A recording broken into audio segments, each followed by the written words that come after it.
Fala, João! Fala, nação rubro-negra! Fala você que está ligado aqui no canal Fala João Guilherme, acompanhando mais esse vídeo. Muito obrigado pela moral, muito obrigado pela audiência. Estamos juntos. Já se inscreveu no canal Fala João Guilherme? Ainda não? Vou te dar um motivo legal para você se inscrever, hein? Estamos aí com 313 mil inscritos, indo para 314 mil. Quando chegarmos à marca de 400 mil inscritos, não está longe não, vou sortear uma camisa oficial do Flamengo. A camisa que o time vai estar jogando na época será sorteada aqui no canal Fala João Guilherme. Então dê essa moral, que eu vou dar moral para você, porque você merece e está sempre ligado e acompanhando a gente, tá bom? Muito obrigado.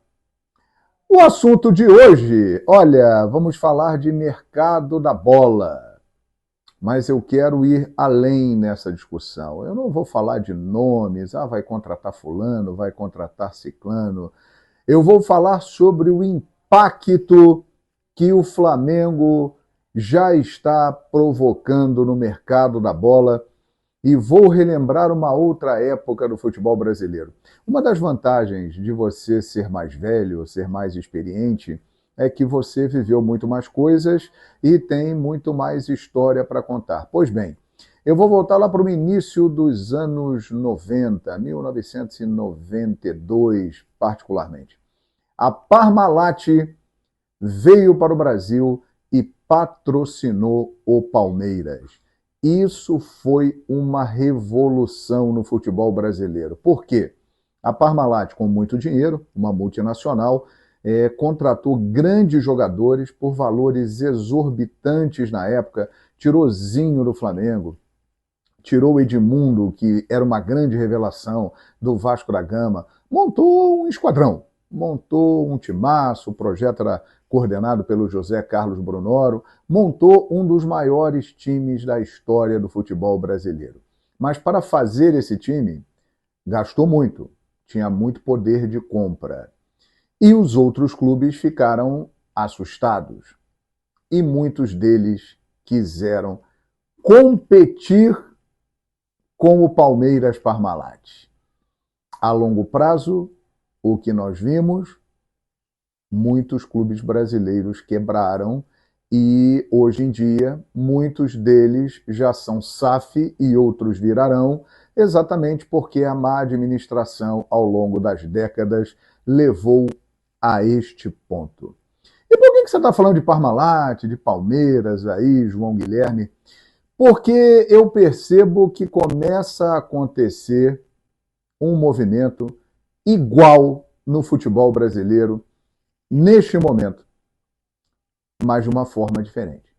O Flamengo pode ter esse efeito, gente. O Flamengo, recentemente, o presidente BAP apresentou como está financeiramente o Flamengo. Quais são as possibilidades do Flamengo? Um time que faturou 2 bilhões e 100 milhões de reais em 2025 e tem uma dívida de 96 milhões. Palavras do BAP.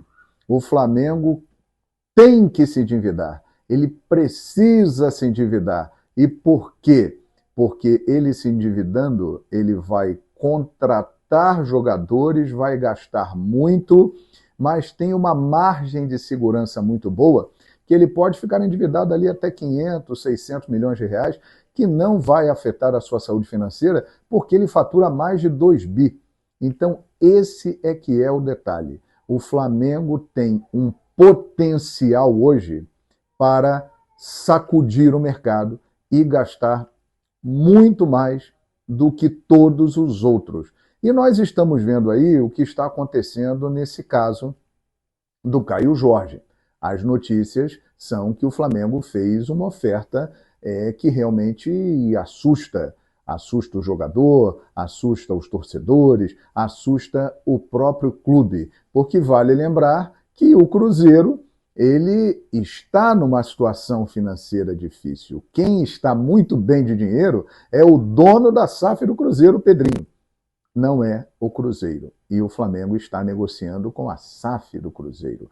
Ou seja, é um movimento parecido, mas as diferenças estão aí. O Palmeiras era patrocinado por uma multinacional.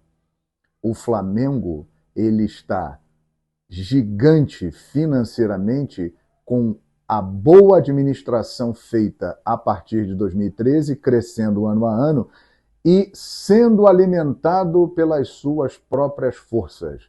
O Flamengo hoje tem diversas fontes de receita, a ponto de a receita de TV ser hoje a quarta do Flamengo. Então o Flamengo é uma máquina de dinheiro e que vai cada vez mais aumentando isso, porque a torcida fica motivada, vem bilheteria, vem participação em campeonato com chance de ser campeão, que gera prêmio, que gera dinheiro. As contratações fazem com que as camisas sejam mais vendidas, os patrocinadores se interessam em estar ali, a presença nas redes sociais. O Flamengo tem hoje 66 milhões de seguidores em redes sociais, 24 milhões a mais do que o segundo colocado, que é o Corinthians, com 42 milhões. Ou seja, tudo isso é gente acompanhando o Flamengo e que gera receita. O Flamengo está olhando para o mercado com receitas alternativas e que não param de aparecer. O próprio Maracanã virou uma fonte de arrecadação muito importante nos dias de jogos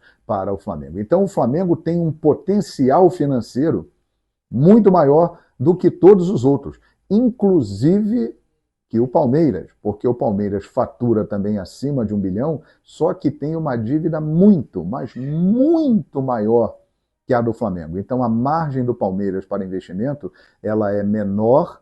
E outra, o Palmeiras não tem a torcida que tem o Flamengo, a quantidade de gente que torce, que consome o Flamengo e que abastece o Flamengo com a sua paixão, consumindo os seus produtos. Então, minha gente, o Flamengo pode fazer no mercado brasileiro o que a Parmalat fez com o Palmeiras no início dos anos 90. Mas a diferença, o Flamengo se alimentando da sua própria força gerada por uma torcida imensa de mais de 45 milhões de pessoas. Em relação a contratações, elas acontecerão. Vitão se apresenta sexta-feira no CT Ninho do Urubu. E o Flamengo continua com muito dinheiro e com calma, estrategicamente no mercado, buscando fazer ofertas para ter os seus alvos. São negociações difíceis, mas que estão acontecendo e o Flamengo vai tentar ter êxito em todas elas. Dinheiro e estratégia para isso não são elementos que faltam ao Mengão. Beleza, pessoal? Muito obrigado pela audiência. Deixe o seu like, comente aqui neste vídeo, compartilhe o nosso conteúdo dando crédito. E se lembrem, quando chegarmos a 400 mil inscritos, o que vai acontecer? Vamos sortear uma camisa oficial do Mengão. E mais, vai ser o primeiro sorteio, porque depois virão muitos outros. Tá bom? Obrigado pela moral aqui no canal. Fala João Guilherme, o malvadão do mercado, hein? Aguarde.